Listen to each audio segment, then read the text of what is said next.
Serafina, our neighbor, Mrs. Peterson, set you up with a nice young man. He seems to have his life together. Do you want to come home and meet him?" Her mother, Eleanor, said over the phone. "You've spent 3 years taking care of Warren Preston. If he was going to marry you, he would have done it by now. His legs are healed, and he still hasn't said a word. You have to start thinking about yourself." Serafina Hartwell closed her eyes, her voice tinged with bitterness. "All right. I'll come back as soon as I've settled things here." After hanging up, she walked alone down the bustling street. The LED lights on a distant skyscraper flickered, eventually changing to form her name. Serapina Hartwell. I love you. Passers-by who saw the display raised their phones to take pictures, their voices filled with envy. "Who's Serafina Hartwell? She's so lucky. She's Warren Preston's girlfriend." According to their old classmates, he fell for her at first sight in college. The day he confessed his feelings, he paid the entire student body to carry a single rose and give her their blessings when they saw her. Every year on her birthday, he comes up with a new, extravagant celebration.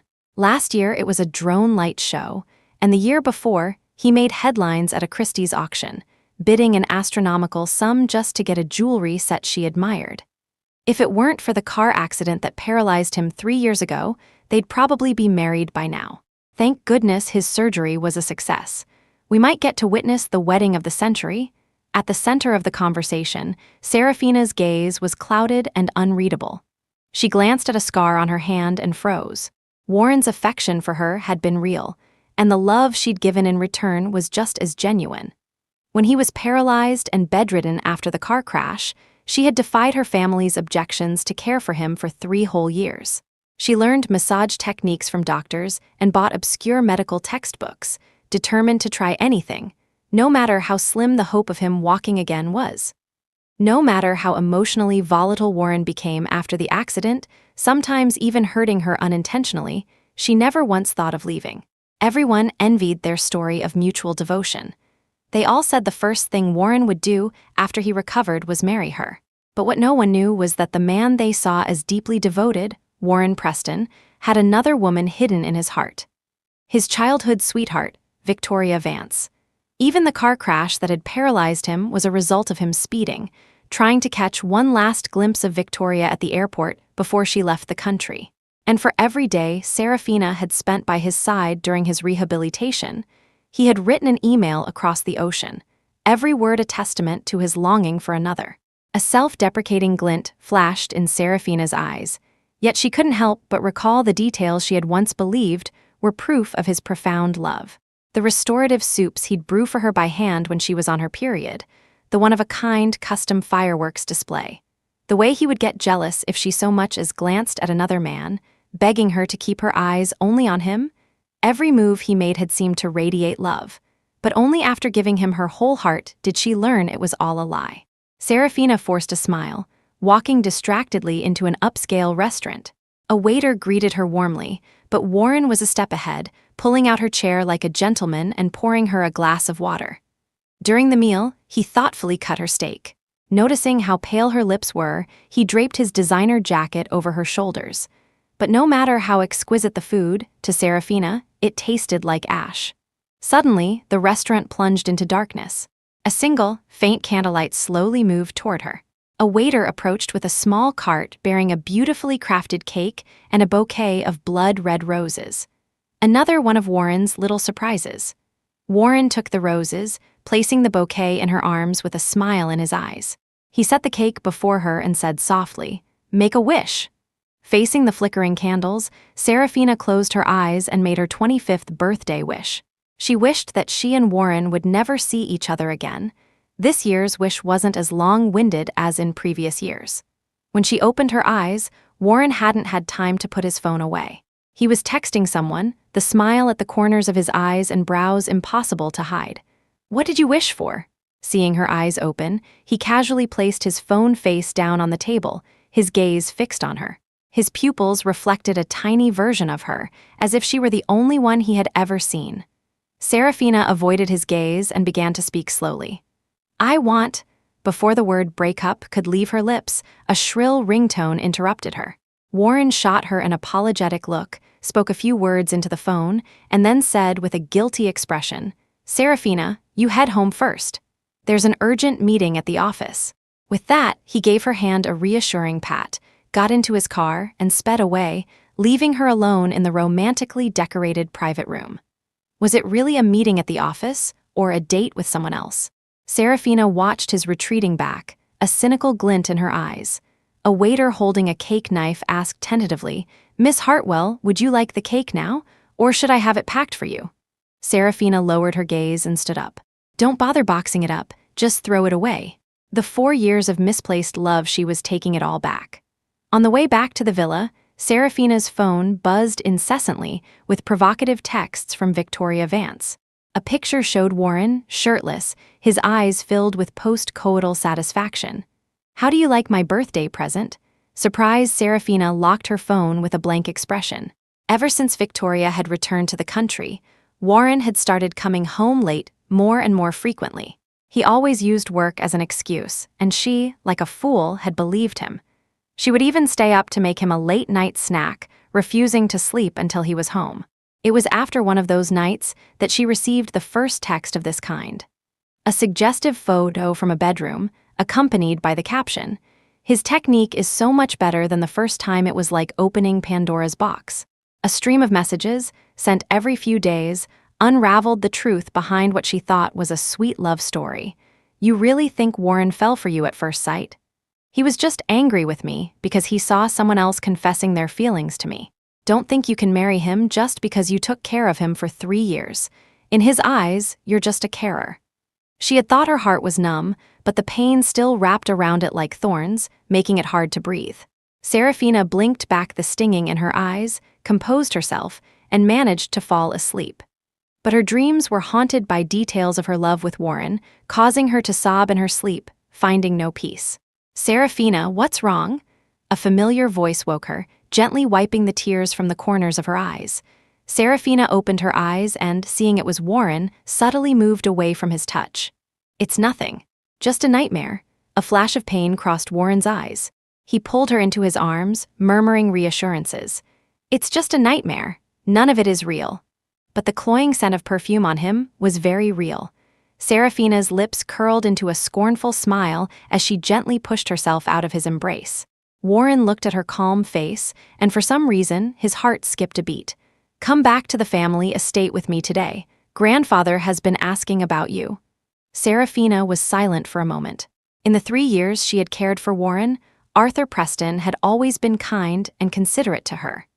He not only gave her large sums of money on holidays, but had also given her the jade bracelet, a family heirloom meant for his grandson's wife.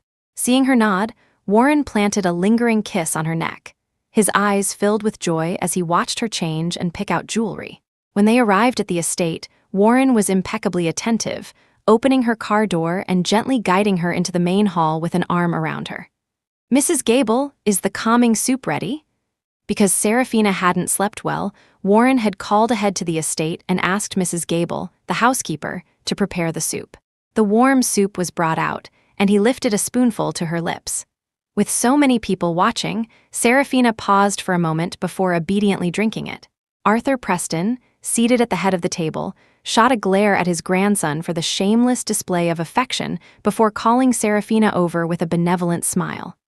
"Serafina, if this punk gives you any trouble, you just tell me. I'll teach him a lesson."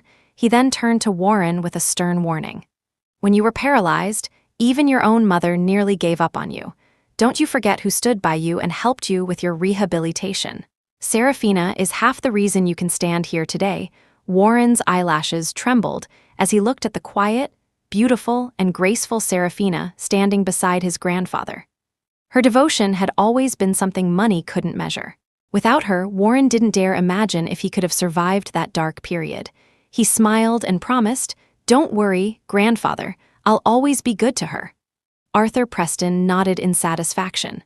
As the food was served, he sighed wistfully.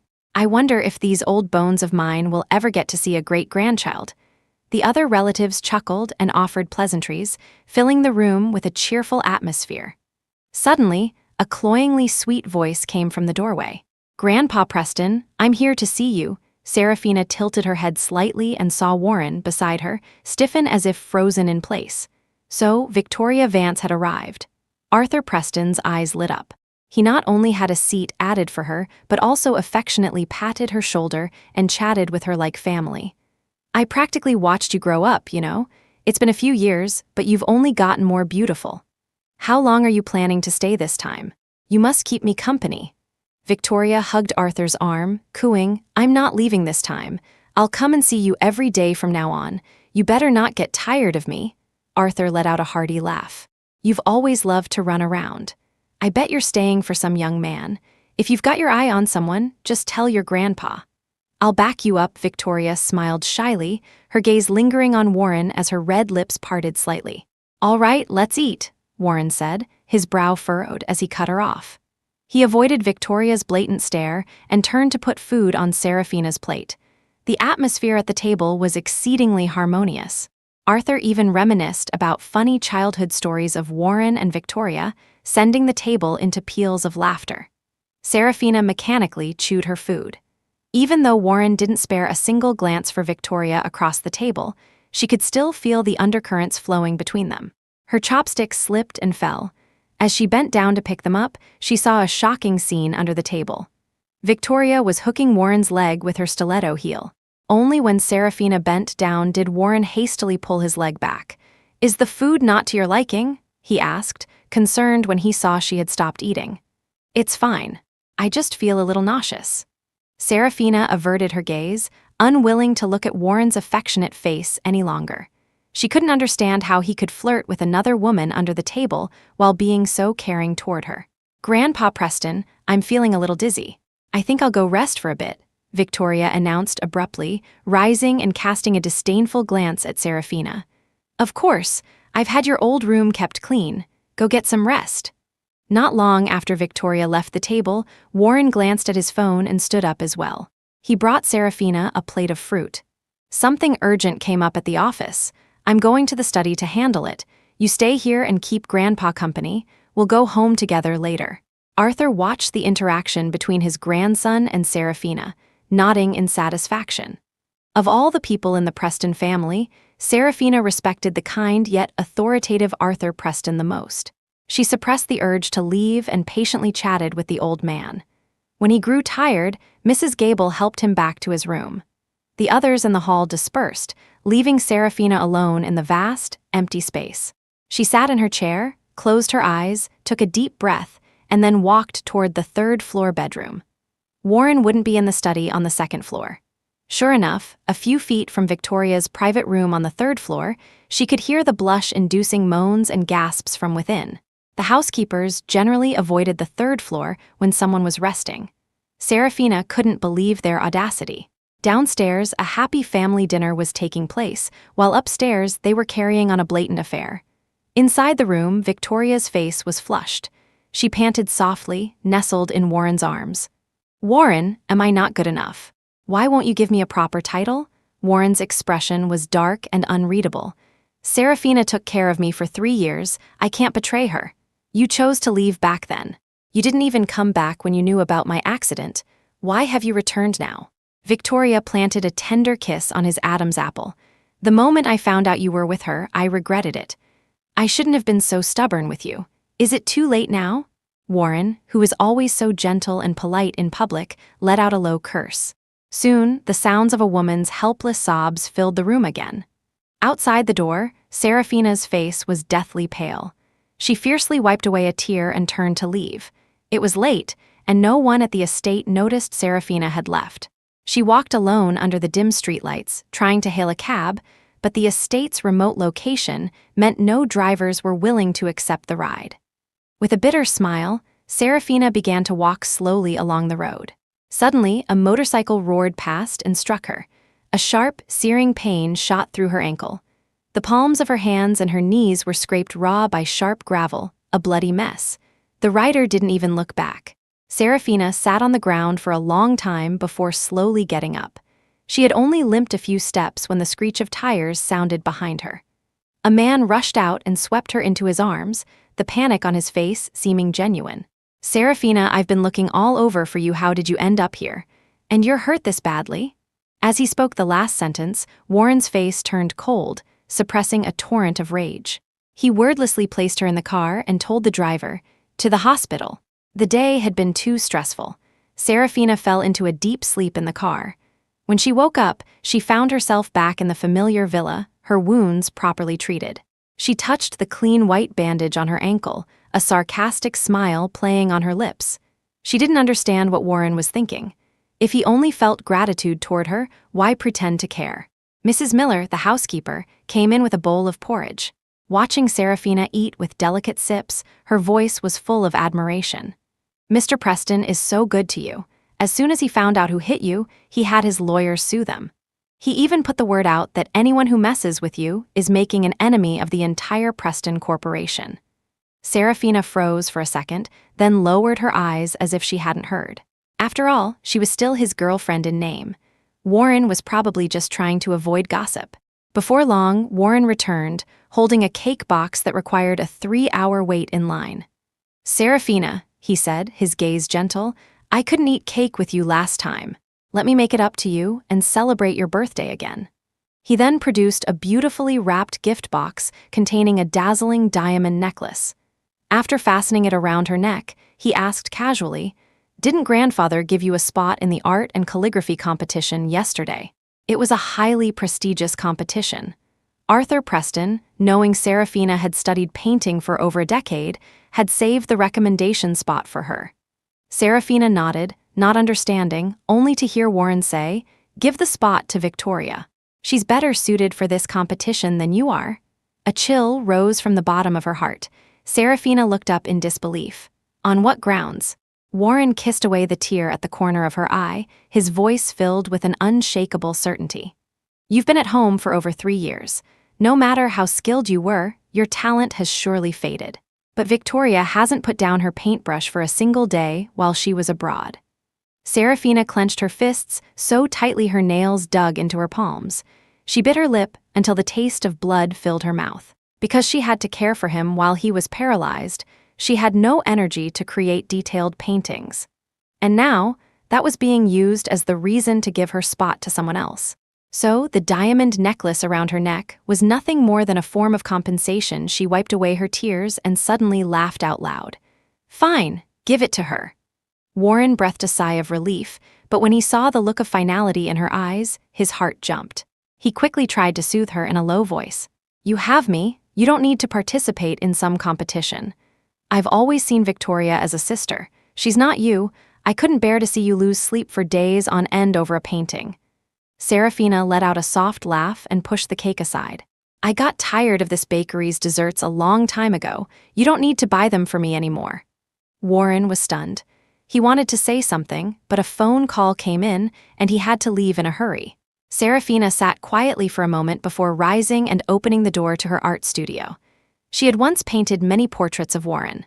Warren reading, Warren eating, Warren sleeping. Her loving brushstrokes had captured him as handsome and full of life. But now, Serafina threw the canvases into the fire, turning them, along with her love, into ash. "Miss Hartwell, are you sure you want to sell these properties? The market is doing well right now. They still have potential to appreciate." Seeing her nod, the realtor said cheerfully, "Then just wait a few more days. You should hear something soon." After seeing the realtor out, Serafina continued to deal with messages on her phone. Having made up her mind to leave, she was preparing to liquidate all the properties and shops Warren had given her. Not to mention the jewelry and the countless gifts she received on holidays, she packed them all up and sent them to consignment shops to be sold. After replying to a message from an employee at a luxury consignment shop, she calmly put down her phone. She looked up and saw a television in the coffee shop, broadcasting an interview with the participants of the art competition. The camera was focused on Victoria, and netizens were already calling her the most beautiful artist. Victoria handled the questions with ease, only glancing shyly to her left when asked about her love life. "I already have someone in my heart. It's just that I was young and didn't know how to express my love, so I accidentally hurt him. I'm still trying my best to make it up to him now. I hope that after all is said and done, the person standing by my side will still be my childhood love." She gave a playful wink after she finished speaking. A deep male voice was heard off camera. "Vicky, let's go. Didn't you want to go to that noodle shop we used to frequent as kids? The owner closed up and went home a few years ago. It took me forever to find him, but I specially invited him back to make a bowl of noodles just for you." The camera only captured their backs. The man was broad-shouldered and long-legged. The woman on his arm looked even more petite and lovely beside him. The customers in the coffee shop gasped. "Oh my God, that's so sweet, I'm totally shipping them." What a fairy tale romance. If the man hadn't been her not yet officially ex-boyfriend, even Serafina might have praised them as a perfect couple. She drank the last sip of her coffee, the bitterness spreading from her mouth to her heart. As she was leaving, she received a text from Warren. "Babe, meet me at the suburban park at 6. I have something to tell you." Serafina coolly dropped the phone into her bag. Coincidentally, she had something to say to him too. She took a cab to the park. As soon as she got out, she sensed something was different. The trees were adorned with sparkling string lights, and balloons were everywhere. Except for a red carpet on the ground, the rest of the area was a sea of flowers, vast swaths of pink roses that looked like a cloud of candy-colored mist. In the middle of this ocean of flowers, Warren slowly walked toward her, a rare hint of nervousness on his face. "Serafina, will you marry me?" He knelt on one knee, devoutly kissing her fingertips. The friends he had invited began to cheer. "Marry him, marry him." The crowd was boisterous, every face filled with the joy of the proposal, infected by the happiness of the moment, everyone except for the woman being proposed to. Warren looked at Serafina's calm, almost cold face, his heart pounding with panic. Fortunately, she offered a slight smile. "All right, I accept." Warren's heart, which had been caught in his throat with anxiety, was instantly flooded with ecstasy. He slipped the diamond ring onto her finger, then swept her into his arms, spinning her around several times. Warren Preston is finally marrying Serafina Hartwell. Amid the cheers, Serafina looked expressionlessly past the crowd to Victoria, whose face was contorted with malice. A smirk touched her lips. Perhaps Warren's wavering heart had finally tilted in her favor. Or perhaps he was only marrying her out of gratitude for those 3 years. But what did it matter? She was very much looking forward to the wedding day. Warren cleared his schedule for the next few days, dedicating all his time to finalizing the wedding details with Serafina. He hired a world-renowned wedding dress designer, meticulously selected the venue, party favors, but whenever he asked for Serafina's opinion, her expression was always indifferent. "Whatever, I'm fine with anything." Warren frowned slightly, then forced a smile. "Babe, what about those paintings you did of me? I wanted to make them into a photo album to display at the wedding." Serafina glanced at him and replied softly, "I burned them." Seeing Warren's stiff expression, she added with a touch of sarcasm, "Didn't you say my skills had gotten rusty? Those paintings were an eyesore, so I just burned them." Her words sent a wave of unease through Warren, reaching a crescendo. He wondered if she had discovered the truth. But looking at the hastily approaching wedding date, he forced himself to take comfort in the thought that it would be fine. They were getting married soon. His phone, lying on the table, vibrated incessantly, impossible to ignore. Serafina spoke with an understanding tone. "Aren't you going to get that?" Warren picked it up, glanced at it, and quickly locked the screen. He knitted his brows and finally said apologetically, "Something came up at the office. I have to go take care of it." After he left, Serafina got in her car and followed him. She saw him drive to a bar and, a short while later, carry a drunk Victoria out. "Don't you know you're allergic to alcohol? Why did you drink so much?" Victoria's eyes were brimming with tears, her makeup a mess.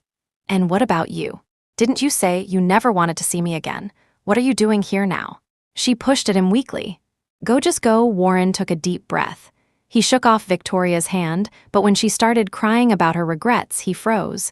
He suddenly pressed her against the car, hissing through gritted teeth. "It's too late for regrets now. I'm marrying Serafina. When I was in that car wreck, I begged you like a dog not to leave, but you wouldn't even look at me. Serafina was the one who stayed by my side and took care of me." Serafina watched the scene unfold quietly, watching them go from a tense argument to a passionate kiss, moving from outside the car to inside. The car rocked gently, the man's suppressed gasps and the woman's moans of pleasure drifting out. Her eyes stung and she blinked, but not a single tear would fall. "Miss Hartwell, we've found buyers for your properties. If you confirm, we can arrange the transaction in a few days." It was a text from the realtor. "Sounds good." In the days that followed, Warren spent his days with Serafina confirming wedding plans and his nights with Victoria. It was as if it were their final indulgence, the two of them clinging to each other, inseparable. When Warren finally returned home, he found that the villa, which had been so warm and inviting under Serafina's touch, had reverted to its original cold, sterile state. The cute decorations on the walls were gone. The sticky notes reminding him to smoke less had vanished, leaving only faint traces of adhesive on the tables. He froze. Then, like a madman, started shouting Serafina's name as he rushed upstairs to the bedroom. Only after confirming that her clothes were still there did he breathe a sigh of relief. Overwhelmed by a mix of dread and relief, he lit a cigarette to calm his frayed nerves. When Serafina returned, he immediately stubbed out the cigarette and rushed to embrace her. "Babe, where were you? You scared me to death." Serafina sidestepped his embrace. The habitual words telling him not to smoke were on the tip of her tongue, but she swallowed them back. What did it matter? His life and death were no longer her concern. Warren didn't notice her unspoken words. He was still asking, what happened to all the things in the house? Serafina hid the mockery on her face and explained with a smile, "Isn't this villa going to be our marital home? I thought I'd throw out the old things and buy some new decorations." Her answer soothed Warren's anxiety. He kissed her cheek and said regretfully, "Why did you even throw out the custom doll I first gave you? I really liked that gift."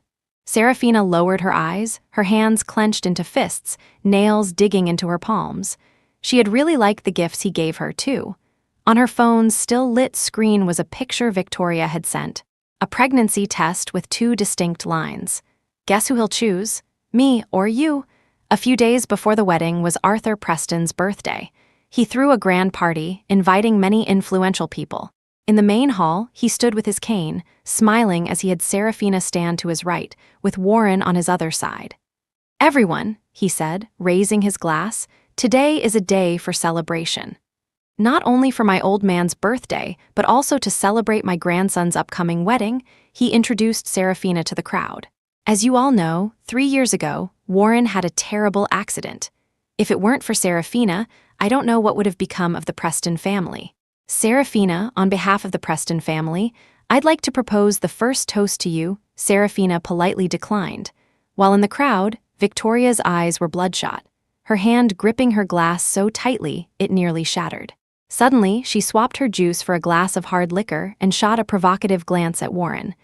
Just as she was about to drink, Warren shouted, "Vicky!" A triumphant smile spread across her face as she feigned innocence. "What's wrong?" Warren glanced nervously at Serafina, his voice tinged with anger. "You can't drink. Have you forgotten?" The surrounding guests exchanged surprised looks.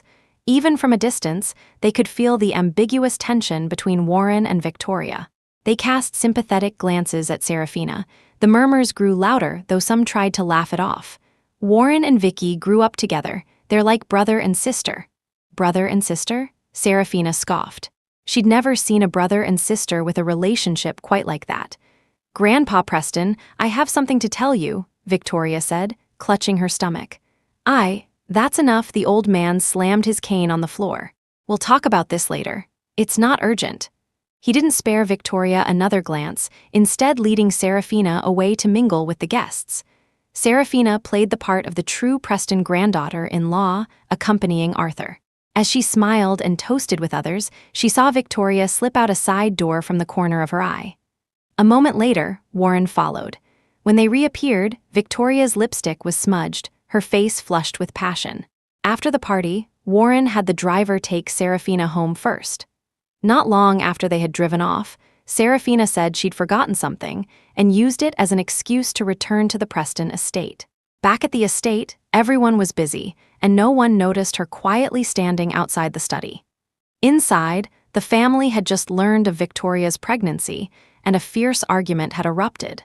Beatrice Preston held the sobbing Victoria, comforting her gently before turning to persuade Arthur. "Dad, Vicky's pregnant. Why don't we just let Warren marry her? The Vance family isn't some small, insignificant family like the Hartwells. Didn't you want a marriage alliance with them from the start? If Warren's legs hadn't healed, that would be one thing. But now that he's recovered, he certainly deserves better." Richard Preston nodded in agreement. "Yes, Dad, Vicky is pregnant. Our family has to give the Vances an explanation. We can just pay that Hartwell girl off with some money." Arthur Preston had been silent, but now he slammed his hand on the desk. When the room fell quiet, he turned to Warren. "Warren, what are you thinking?" "I want to marry Serafina." He dropped to his knees with a thud. "I've already made a mistake. I can't compound it." Arthur Preston nodded. "Serafina saved your life, in a manner of speaking. If we don't marry her, our family will be mired in scandal. However," he tapped his cane, "I can't just stand by and watch a Preston heir be cast out. We'll have to ask Vicky to bear with it for a while. After you marry Serafina, we can just find an excuse to divorce her." Arthur patted Victoria's shoulder and promised kindly, "Vicky, grandfather will make sure you have a wedding even grander than this one." Outside the door, a chill ran through Serafina. Beatrice and the others had reacted just as she'd expected, but Arthur's words were a blow she hadn't anticipated.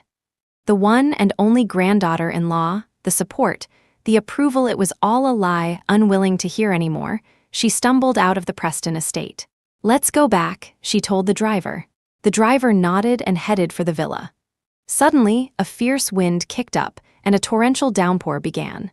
In a flash of lightning and a crash of thunder, the car's tires skidded, and it slammed head-on into a large tree. Serafina's head hit the seat in front of her, and her consciousness began to fade. At the hospital, Warren's voice was a low growl. "What kind of treatment is this? Why isn't she waking up?" The attending physician wiped sweat from his brow, offering a placating smile. "Mr. Preston, please don't worry. Miss Hartwell just fainted from the impact. She'll wake up soon." The man sitting by the bedside had a dark expression. He squeezed Serafina's hand. "Serafina, you have to wake up.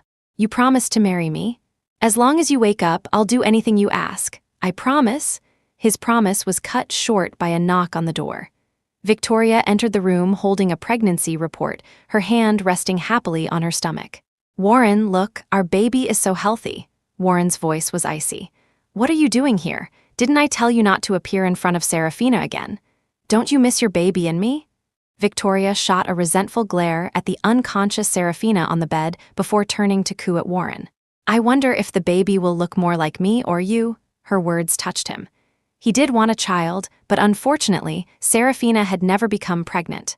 He gently placed his hand on Victoria's belly, a first-time father's smile gracing his face. Neither of them noticed that on the hospital bed, Serafina's eyelashes fluttered, her eyes taking in the scene. "Oh, my stomach hurts a little." Warren immediately grew tense. He scooped Victoria into his arms and rushed out to find a doctor. The IV drip was almost empty. Serafina struggled to sit up and press the call button, but she was too weak. In the end, she had no choice but to pull the needle out of her hand herself. In her panic state, she tumbled to the floor. The needle was yanked out roughly, and a small pool of blood formed on the floor from the back of her hand, a horrifying sight. A nurse heard the commotion and helped her up, then turned to angrily chastise the belatedly arriving Warren. "What kind of family member are you? How could you leave a patient alone in the room?" Warren's lips were pale. He trembled as he tried to staunch Serafina's bleeding. "I'm sorry, I had to take care of something." Serafina coolly pulled her hand away. "It's fine, you were busy, I understand." After all, a baby was a big deal. Guilt threatened to drown Warren. He stammered, unable to speak, as tears of regret splashed onto the floor. "Warren, I want to go home." Since discovering Victoria's existence, Serafina hadn't called him by his first name so intimately. But now she smiled gently. "Take me home. We can't spend our wedding in a hospital." Warren never refused Serafina's requests. Back at the villa, she changed into the custom-made wedding dress Warren had commissioned for her. The overhead lights shone down, highlighting her slender waist and beautiful face.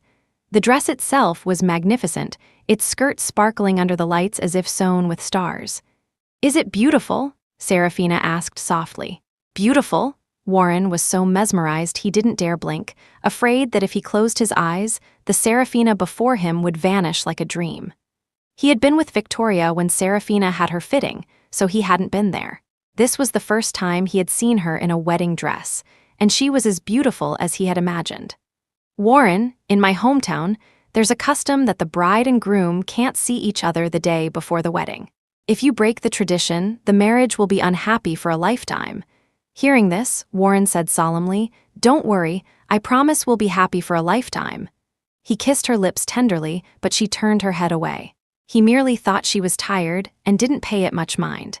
In just one more day, they would become the most loving couple, blessed by the world. Warren reluctantly left the villa, driving to another of his properties. Serafina, meanwhile, coolly removed the wedding dress and bought a train ticket to her hometown for the next day. The wedding venue was already set up, and she had bribed the MC. The Preston family wouldn't have to go to the trouble of finding fault with her to force a divorce, because she had never intended to actually marry Warren in the first place. The bride would be someone else, but it certainly wouldn't be her. She had already sent the villa staff away with various excuses. The next day, at the crack of dawn, Serafina removed the bracelet from her wrist and placed it on the table. She picked up her suitcase and briskly hailed a taxi. Looking at the morning glow in the distance, she smiled, her eyes crinkling. Warren had given her many gifts, some delightful, some unpleasant. She sincerely hoped he would enjoy tomorrow's grand gift as well. This, Serafina guaranteed, would be a wedding he would never forget. On the wedding day, Warren's eyelid twitched uncontrollably, his anxiety reaching its peak. Since parting with Serafina 2 days ago, he hadn't received a single message from her. He scrolled through their chat history, only now slowly realizing that they hadn't really talked in a long time. Serafina no longer texted him, asking when he would be back, nor did she share the lively, interesting details of her day. How are the preparations on the bride's side? The planner Warren addressed immediately contacted the villa and was told the bride was in the final stages of her makeup. Warren pressed his temples, trying to force down the bad feeling. He had indeed neglected Serafina a great deal recently, but he had secretly vowed to make it up to her after they were married. He would take her to see the northern lights, to watch dolphins in the ocean, to all the places she loved. As for the baby in Victoria's belly, Warren lowered his gaze and habitually lit a cigarette. If Serafina never got pregnant, he could register the child under her name. No matter what, he would not get a divorce. The auspicious time arrived. He straightened his clothes and stepped onto the stage, looking expectantly toward the main doors along with the guests. The doors slowly opened, and a petite figure in a wedding dress walked toward him. Isn't the bride Serafina Hartwell? Why does this person look so much like? Are my old eyes deceiving me? Isn't that the Vance family's little girl? Victoria's parents, sitting in the audience, tensed up, looking at the bride in disbelief. They could mistake anyone, but not their own daughter. Victoria, who was supposed to be at home throwing a tantrum and boycotting the wedding, had somehow transformed into the bride. The whispers from the crowd didn't reach Warren on the stage. He was gazing tenderly at the bride walking toward him. Under the dazzling lights, everything was so beautiful, like a dream. "Warren!"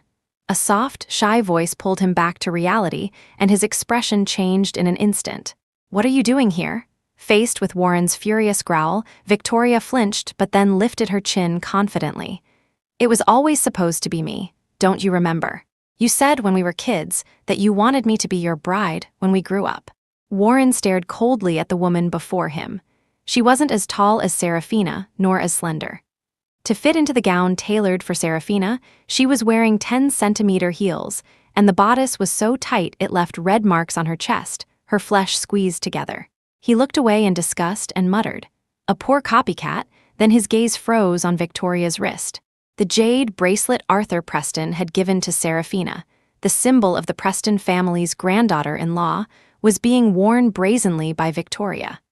Ignoring her cry of pain, he forcibly pulled the bracelet off her hand. "What did you do to Serafina?"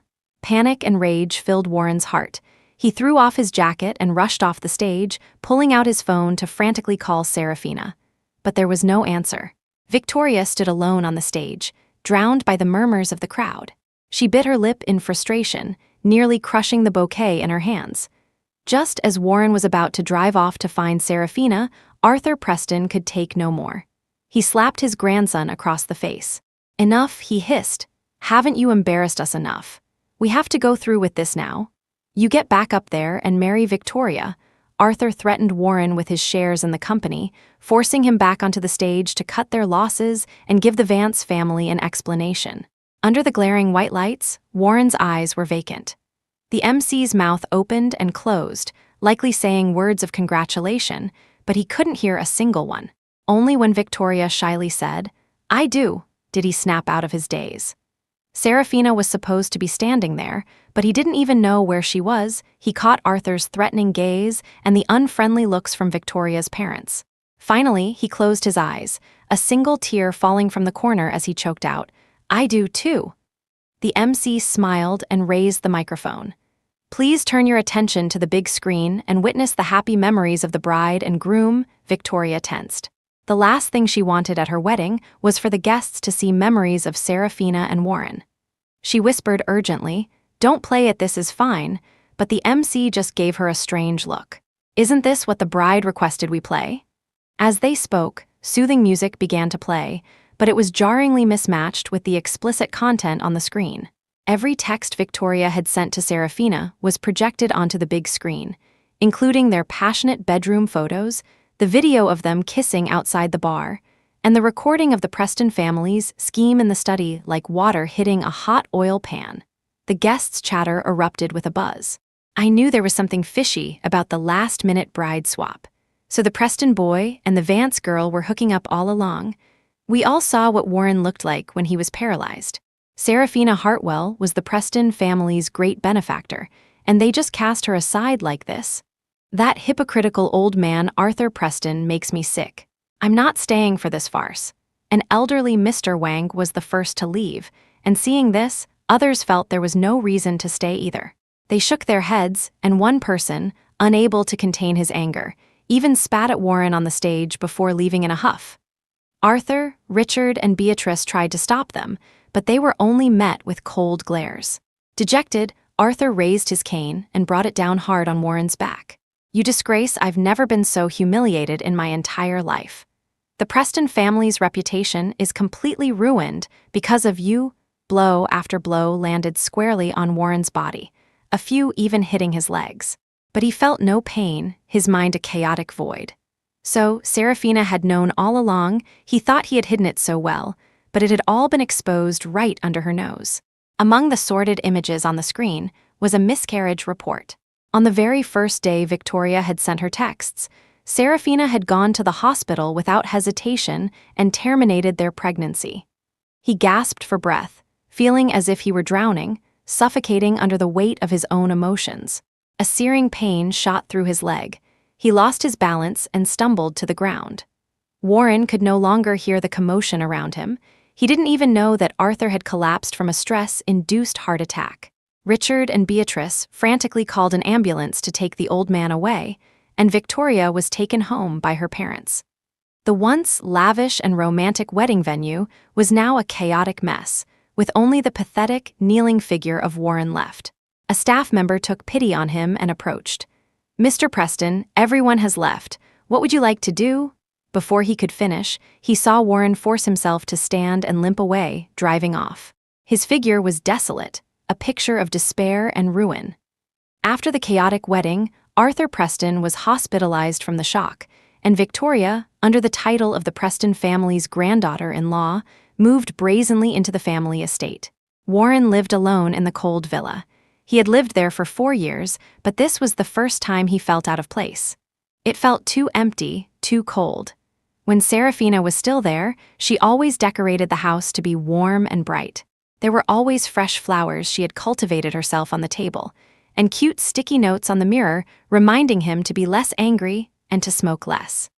But now, all those familiar details were gone. Warren poured wine down his throat, Eleanor Hartwell's words echoing in his ears. "Yes, Serafina is back, but we will never let you see her again. You were the one who pursued her. You were the one who deceived and betrayed her. From now on, we'll hit you every time we see you." He also heard that familiar voice beside Eleanor, but it was no longer gentle, only filled with cold indifference. "He's an irrelevant person. Just block him." The ashtray overflowed with cigarette butts, but nicotine and alcohol couldn't numb his nerves, they only deepened his regret. When Beatrice Preston entered the room, she found her son lying in a stupor amidst a pile of empty bottles. A flash of pity crossed her eyes, but it was quickly replaced by resentment for Serafina. "Son, you need to pull yourself together. Don't grieve over that wretch." She ruined the reputation of the Preston Corporation and humiliated us in front of everyone. Your grandfather is still in the hospital because of her. Vicky is pregnant. If you won't think of yourself, at least think of the child." Seeing Warren stare blankly for a moment, she quickly pushed him into the bathroom. "Wash that smoke smell off and come back to the estate with me. We can't have the baby smelling it." Meanwhile, Victoria, who had finally married Warren as she wished, was not as happy as she had imagined. She didn't even dare to open her phone. Someone had secretly filmed the wedding and posted it online. Netizens had uncovered the identities of the bride and groom. The official account of the Preston Corporation was flooded with insults, and she had received countless private messages, each one a curse. "Go to hell, homewrecker, you and Warren are a perfect match of scumbag and bitch. You're locked in for life. I feel so sorry for Serafina Hartwell. You're truly disgusting." She had even thought her parents would support her, since it was a marriage alliance with the Prestons, but instead, she was disowned. Her once doting parents had changed their tune, their faces filled with regret for ever having had her. How could the Vance family produce such a shameless daughter? "You've even ruined our family business. Since you're so desperate to marry Warren Preston, then sever ties with the Vance family and get out with that bastard child in your belly." None of this was how she had envisioned it, but at this point, her only option was to cling tightly to Warren. After days of anxiety at the estate, she finally saw Warren return. The sight of his dazed and disheveled appearance stung her eyes. She couldn't understand. She had known him for over 20 years, a childhood sweetheart.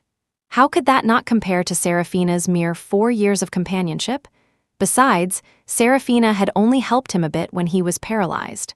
If it had been her, she could have done the same. Composing herself, Victoria touched her belly and forced a smile. "Warren, you're back. The baby and I missed you so much. The doctor said we'll be able to feel it move in a few more months." "I'm so excited." Warren hadn't even wanted to spare her a glance, but her words made him erupt. He grabbed her by the collar, hissing viciously, "Did you know that Serafina and I were supposed to have a child? You killed that unborn baby, and why was it you at the wedding? Who gave you the nerve? Did you threaten Serafina?" Victoria's face turned red, and she could barely breathe. Beatrice saw this and quickly had them pulled apart. After catching her breath, Victoria's eyes were filled with disappointment. She spoke with a bitter tone. "I love you. I want to stand by your side openly. What's wrong with that?" Then, a malicious smile spread across her face. "You didn't know, did you? It was Serafina's idea for me to be the substitute bride. You really think she wanted to marry you?" Meeting Warren's incredulous gaze, she played a recording on her phone. In the recording, Serafina's voice was weary and cold. "You wanted to marry Warren, didn't you? Then your wish is granted. Just come to the villa tomorrow and you'll be the bride." Finally, she said with a hint of a smile, "I wish you and Warren a long and happy life together." "Impossible," Warren slapped the phone out of Victoria's hand. He clutched his head in agony, muttering, "Serafina loves me so much. How could she not want to marry me? I said I would make it up to her." He suddenly looked up, his eyes filled with a chilling coldness as he stared at Victoria. "You should never have come back." After that day, a semblance of peace returned. But even Mrs. Gable at the estate knew that the Preston family was like a taut string, ready to snap at any moment. At the office, Warren went about his work with a normal expression. The Preston family's reputation had plummeted, and their stock price was highly volatile. Many partners had withdrawn their cooperation, and the entire group was in a state of panic and chaos. Since his discharge from the hospital, Arthur Preston seemed to have aged 10 years. His once straight back was now slightly stooped. He no longer interfered in the daily affairs of the group, leaving everything to Warren and Richard. Hearing a knock on the door, Warren wearily pressed his temples. "Come in." The person who entered was in a white dress, with long hair cascading over her shoulders. Warren's eyes glazed over for a moment, and he blurted out, "Serafina, what are you doing here?" Hearing Warren say her name, Victoria was so angry she almost smashed the insulated container in her hands on the floor. She forced a smile. "Warren, it's me. I was worried you were working too hard, so I had Mrs. Gable make you some restorative soup. You should drink it while it's hot." Warren closed his eyes, his voice weary. "Don't come here again. The online gossip hasn't completely died down. It wouldn't be good if someone saw you." But that one sentence made all of Victoria's pent-up grievances from the past few days explode. She didn't understand. She had married Warren fair and square, so why was she now living like a mistress? She couldn't be seen with her own husband, he wouldn't go shopping with her, and now she couldn't even come to his office. Unable to bear it any longer, she smashed the container against the wall, her eyes red as she demanded, "Warren, I'm your wife, why can't I come here?" These days, without her family's backing, Beatrice's attitude toward her had grown increasingly cold. She had been forced to suppress her princess-like temper and carefully try to please Warren. She had hoped this visit would be a chance to mend their relationship, but instead, this was the response she got. Mindful that this was the office, Warren kept his voice low, but his tone was mocking. "Don't forget why I married you." Victoria froze, then burst into uncontrollable laughter. That's right. If Beatrice hadn't been afraid of the scandal of her marrying while heavily pregnant, she wouldn't have used the safety of Serafina's family as a threat to force Warren to register the marriage. She and Warren were only legally married because of Serafina's leverage. Is a usurping wretch really worth you pining over for so long? Victoria began frantically smashing everything in Warren's office. If I hadn't gone abroad, if you hadn't been angry with me, she would never have had the chance to seduce you. Her taking care of you was just a ploy, a poor, desperate social climber just trying to get money out of you. I've seen plenty of women like her. Who does she think she is? Slap. Victoria clutched her face, stunned. Warren's eyes blazed with fury. He shot up from his chair, ignoring the sharp pain in his leg. He squeezed Victoria's neck fiercely, only stopping when her face turned red. "You have no right to judge her." Victoria collapsed onto the sofa, coughing wretchedly. Warren's eyes were devoid of any warmth as he pressed the intercom. "Have security drag this madwoman out of my office." Security arrived quickly. As the heavy door opened, the gossip of the employees outside drifted in. "This is karma, isn't it? Serves him right for cheating." I really liked Serafina. She always brought us milk tea whenever she came. How could Mr. Preston be so blind? "Shh, be quiet, he might hear you." Even after hearing them, Warren didn't reprimand them. He enjoyed hearing these little tidbits about Serafina from others. But perhaps due to the high-intensity work of the past few days, his mind was too tense. The words around him grew fuzzy, and his leg began to throb. He swayed, then suddenly collapsed. "Serafina, are you going out to paint again today?" Serafina, with her drawing board on her back, smiled and nodded. The anti-hanging laundry teased her. "Where's young Ethan? Isn't he usually attached to your hip?" Speak of the devil. The words were barely out of her mouth when Ethan nightly hurried over. He took the drawing board from Serafina and carried her art supplies. "Why didn't you tell me you were going out to paint?" His voice held a hint of hidden grievance. "I just finished an online meeting, and when I turned around, you were gone. Don't do that again." Serafina looked at the man before her with amusement. She had seen him in his professional element.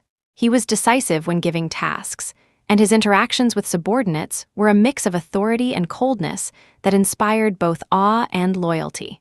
But this same man lowered his defenses only for her, even softening his voice when he spoke to her. The aunties around them burst into laughter, teasing them. "Ethan, you still haven't won Serafina over? You've been in town for months now. You need to step up your game, young man." Ethan returned their smiles. "I'm working on it. Ladies, please put in a good word for me. If it works out, we'll be sure to treat you all to wedding candy." The string of jokes made Serafina's face flush. She gave Ethan a glare that held no real threat and turned to walk ahead. Clearwater was not only scenically beautiful, but also had fresh, clean air. The few months she had spent here had nearly erased all memories of the capital city. She glanced at Ethan, who was following closely behind. The heat in her ears subsided, but she couldn't help but feel a sense of wonder. Who would have thought he would be so persistent as to actually follow her to Clearwater for an extended stay? After she had fled her own wedding, she returned to her parents. Her mother, feeling sorry for her, didn't immediately push her into dating again. But by a stroke of luck, when she visited her old high school homeroom teacher, she happened to run into the tech mogul who was there to donate to their alma mater. The teacher praised him with a smile. "Ethan Knightley is a smart kid. I hear the company he started is quite large. He hasn't forgotten his roots, either. He donates a large sum to the school every year." Seeing him walk over, the teacher's eyes lit up and she made the introductions. "Come, Ethan, this is an upperclassman of yours. Her name is..." Ethan squinted his eyes and let out a light laugh. "I know. He extended his hand to Serafina. "Hello, Serafina. My name is Ethan Knightley. I'm also your blind date." The teacher's eyes darted between them, and she took a knowing sip of her water. Serafina felt a bit awkward. Mindful of her feelings, Ethan didn't say much more, only inviting her to a nearby coffee shop after they left the campus. Sipping a rich espresso, Serafina thought it over and decided to lay all her cards on the table. She had no intention of hiding her past relationships and wanted him to make an informed choice. After she had briefly summarized her past, the man across from her had a deep, dark look in his eyes. He murmured, "I always thought you were happy all these years. If only I had known." His voice was soft, and Serafina, lost in her own thoughts, didn't quite hear him. After much deliberation, she confessed honestly, "I'm not looking to start a new relationship right away. It wouldn't be fair to either of us. It's okay." Ethan smiled nonchalantly, his gaze fixed on Serafina. "I can wait, and I hope you won't refuse my pursuit. Not all men in this world are like your ex. I'll prove that to you." And so, after that, Serafina often received bouquets of flowers that perfectly matched her taste, or pieces of exquisitely designed jewelry.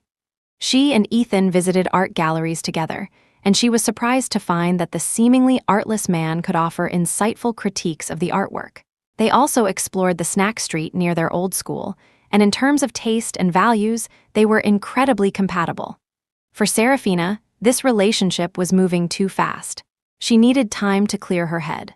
So she chose to go to Clearwater to paint, but she hadn't expected that after arranging his company affairs, Ethan would also buy a plane ticket and rent the guest house right next to hers. Every morning, when she opened her window, she would see his smiling face across the way.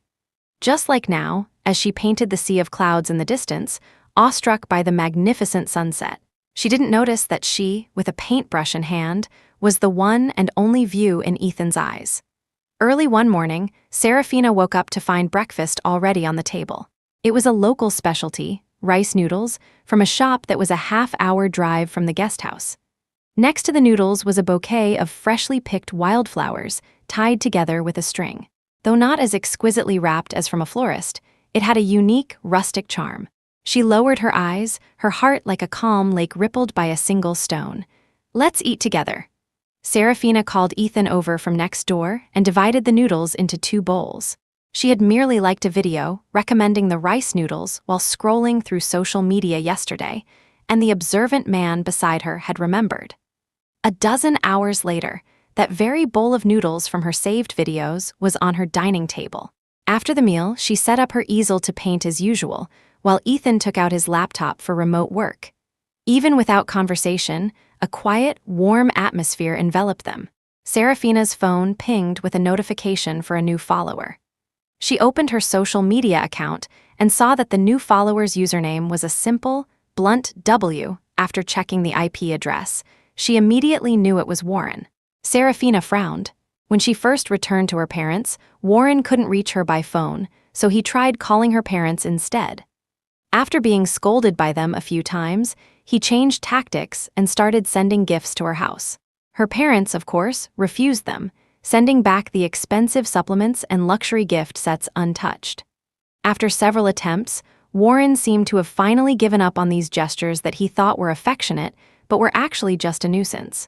But now, for some reason, he had started following her social media account. Although Ethan was working, he was also keeping an eye on Serafina. Seeing her displeased expression, he asked with concern, "What's wrong? What did you see?" Serafina decisively blocked Warren's account and replied calmly, "Nothing, just saw something dirty." When she was online, the algorithm often pushed news about the Preston Corporation's current situation to her. She knew the Prestons were in a bad state, with their stock price plummeting and key technical staff being poached by competitors. It was easy to imagine the chaos the family was in. When she saw this information, she didn't feel the satisfaction she might have expected. Instead, she calmly marked the posts as not interested. She knew she had truly let go of the past. Ethan finished his meeting and got up to pour her a cup of steeped herbal tea. Serafina accepted it with a smile. Even the most painful past could be healed by present happiness. "I might have to go back for a few days." Ethan said it like a negotiation. "There's an internal company meeting that I need to be at." Probably thinking of Serafina's past experience, he even pulled out his phone to show her chat logs with other shareholders. He didn't care about any so-called business secrets, just laid it all out for her to see. The usually elegant and unflappable Ethan now had a look of foolish sincerity on his face. Serafina burst out laughing and took his hand. "I trust you. Work is important. Go back if you need to." She paused, then said firmly, "When you come back, I'll give you my answer." In the days after Ethan left, Serafina's life seemed unchanged. But every morning when she opened her window, she would pause for a moment, only because the familiar smiling face was no longer across from her. She went out to paint alone, and when she had free time, she would wander through the nearby town. Seeing beautiful wildflowers by the roadside, she instinctively turned. "How about we paint this?" Seeing no one behind her, Serafina laughed at herself. She took a picture and sent it to Ethan. A simple flower with no flowery words, yet it conveyed a sense of longing. Far away in the capital city, Ethan had just finished a long meeting. He didn't even have time for a sip of water before pulling out his phone. His eyes crinkled into a smile when he saw the message. "It's beautiful." He closed his eyes, intending to rest for a moment, but his mind had a will of its own, constantly drifting back to Serafina. Her sparkling eyes when she saw a beautiful landscape, her puffed-up cheeks when she ate, her serene expression when she painted. He didn't need to think of the details. The vivid scenes just appeared before him. After all, she was the person he had held in his heart for 10 years. He remembered her every smile and frown. If he had known what a bastard Warren was, he would have snatched Serafina back. No matter the cost, Mr. Knightley, a lot of people have their eyes on this project. Are we really going to compete for it? Of course. Ethan snapped back to the present and made a decisive call. Something had happened to Warren Preston, the head of the Preston Corporation. According to reliable sources, he had been hospitalized for 3 days. Now, everyone at the Preston Company was in a state of panic.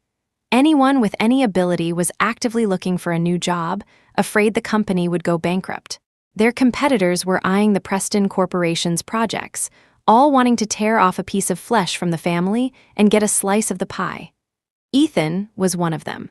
Among all the competitors, his company, though only a few years old, was powerful and the one not to be underestimated. "Let's continue the meeting." Ethan rubbed his temples. The thought of Serafina filled him with endless motivation. "Let's finalize the bid. We should be able to win the project this time." After several rounds of fierce competition, Ethan's employees couldn't hide the excitement on their faces. They had succeeded at the celebration dinner that night.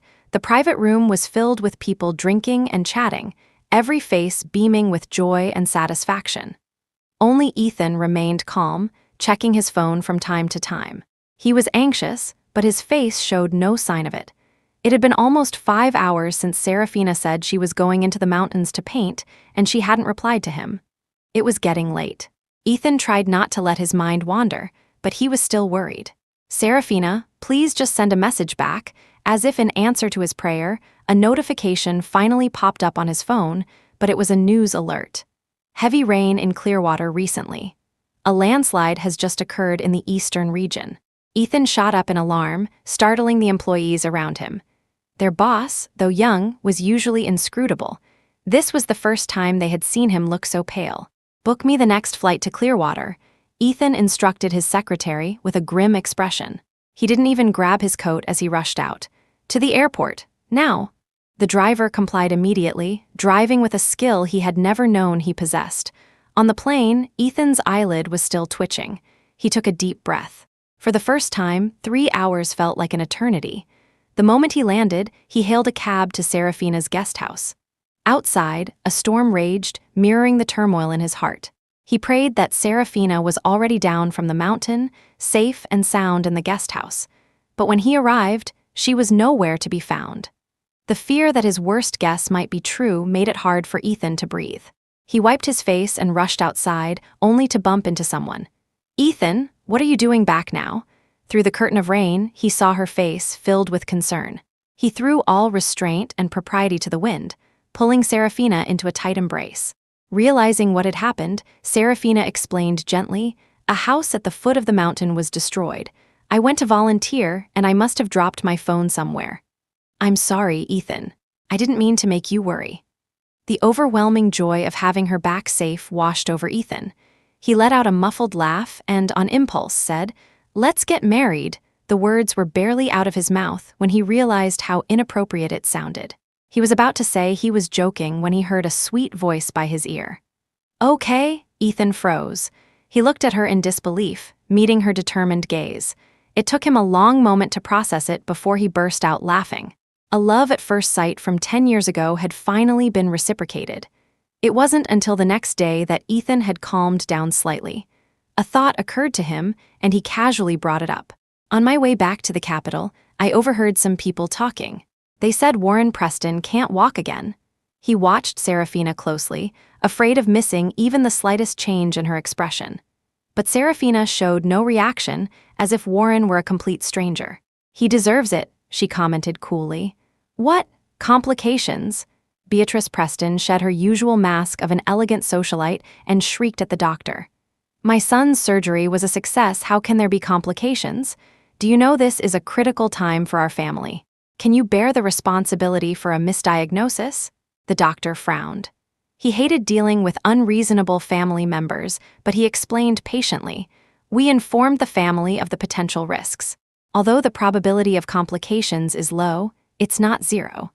Mr. Preston's girlfriend was here that day.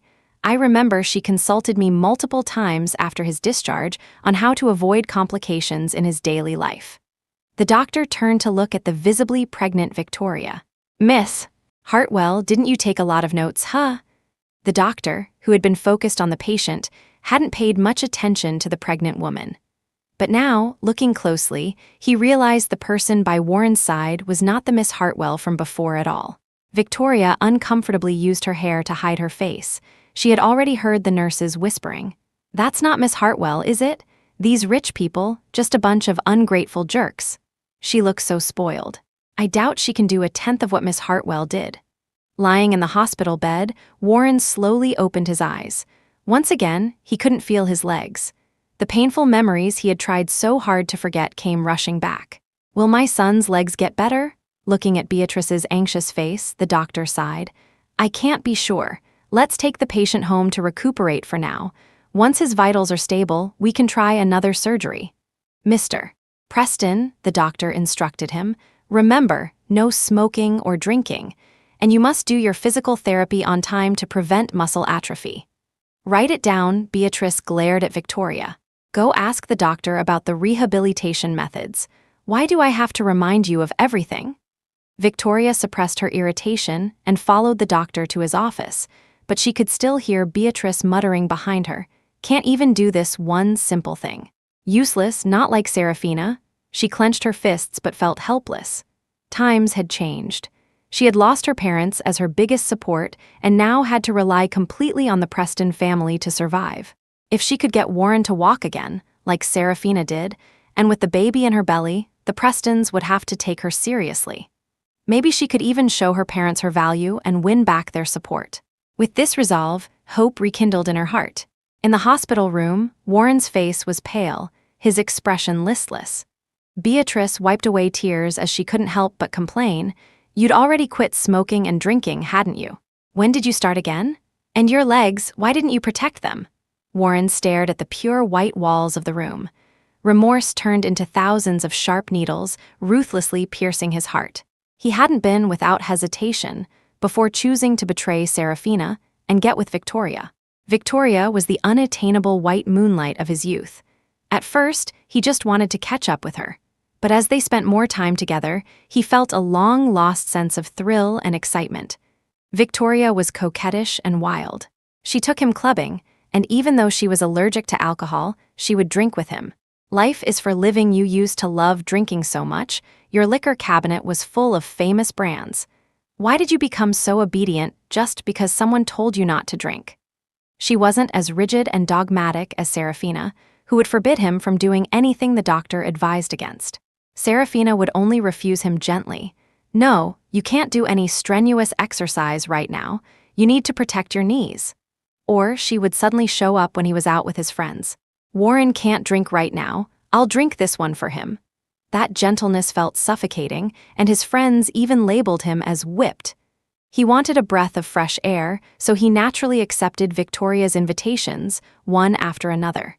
And each time they went further until everything blew up. Warren closed his eyes, bitterness spreading through his heart. Beside him, Beatrice tried to comfort him carefully. "It's okay. You stood up last time. You can do it again this time." Victoria, who had returned to the room, was also full of confidence. She believed she was in no way inferior to Serafina. "Warren, don't worry.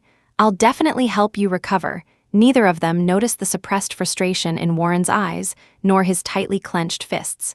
Warren began his rehabilitation again. The elation he felt after standing up the first time had almost made him forget the pain of rehab and his own volatile emotions. After he threw the water glass from his bedside table at the physical therapist for the umpteenth time, the therapist, soaked and scalded, finally had enough and left in a fury.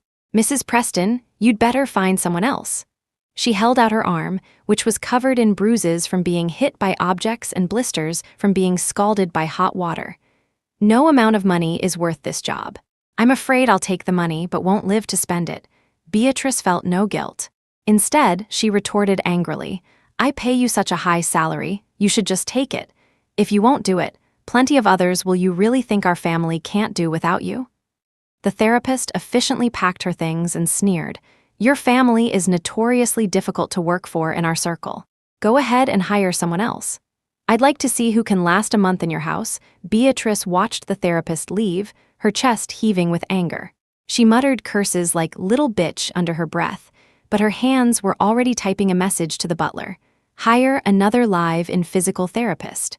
A short while later, the butler replied with a troubled expression. "Ma'am, the one who just left was the only applicant." Beatrice's face darkened. She then saw Victoria ordering Mrs. Gable to prepare afternoon tea, and her anger flared. She stormed up to Victoria. "You were the one who insisted on marrying Warren.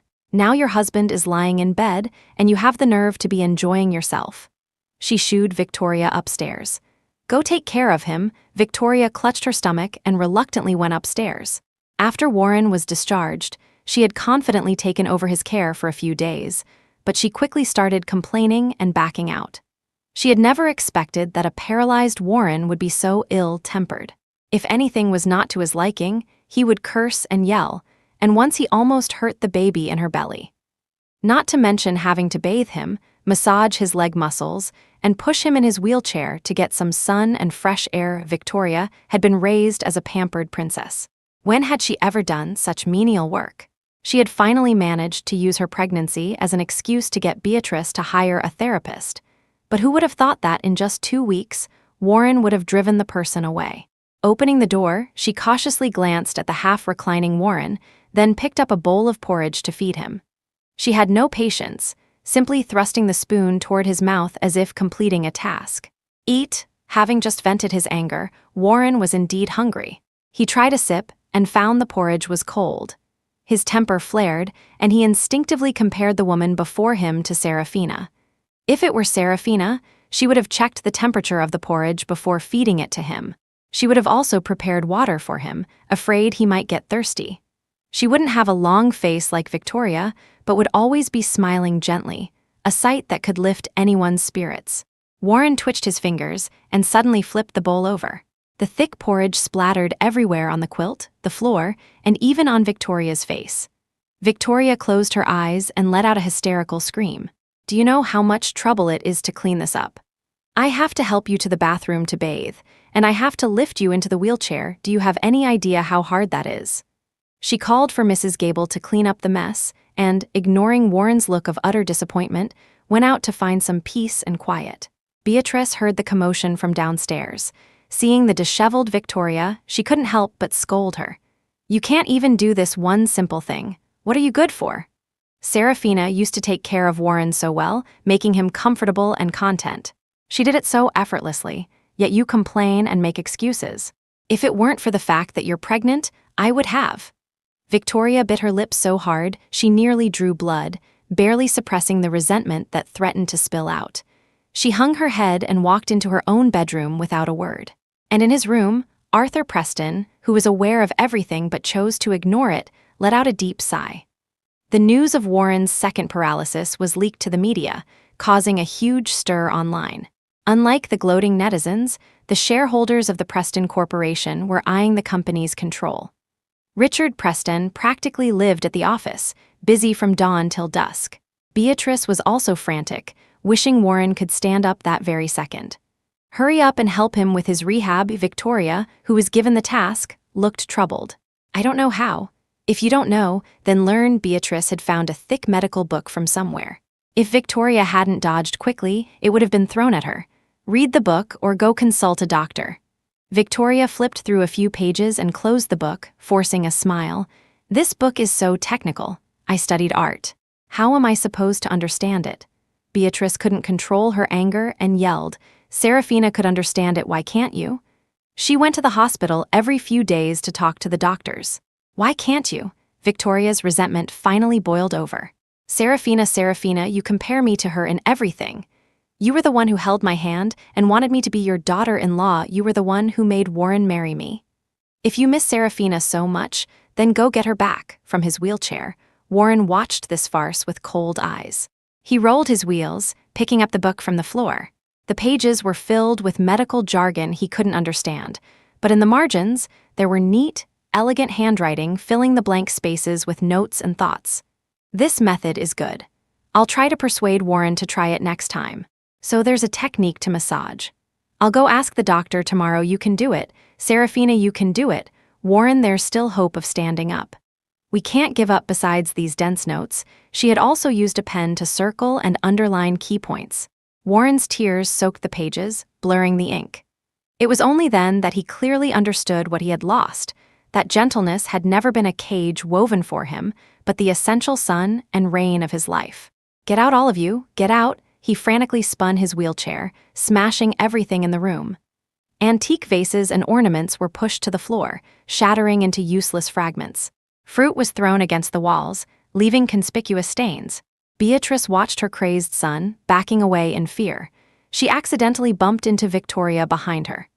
Victoria stumbled and fell to the floor, clutching her stomach and wailing, my baby, my baby." The entire Preston estate descended into chaos. The staff had to dodge the frantic Warren, protect Beatrice, and rush Victoria to the hospital.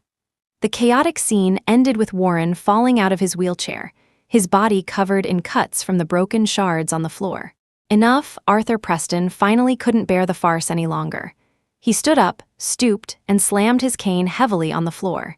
He said to Beatrice with grim determination, "Go get Serafina back. Beg her to come and see Warren."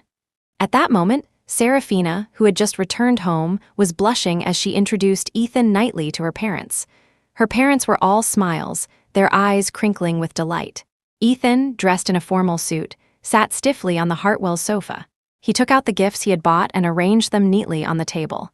"Uncle, this is tea for you. Auntie, these are some supplements and jewelry." He said it simply, but her parents could see the gifts were incredibly valuable. They had been shocked when they opened the door. The hallway was packed with gift boxes, and Ethan stood amidst the pile, smiling shyly.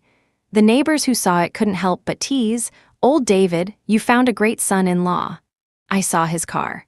It must be worth millions." The more Alina looked at Ethan, the more satisfied she was.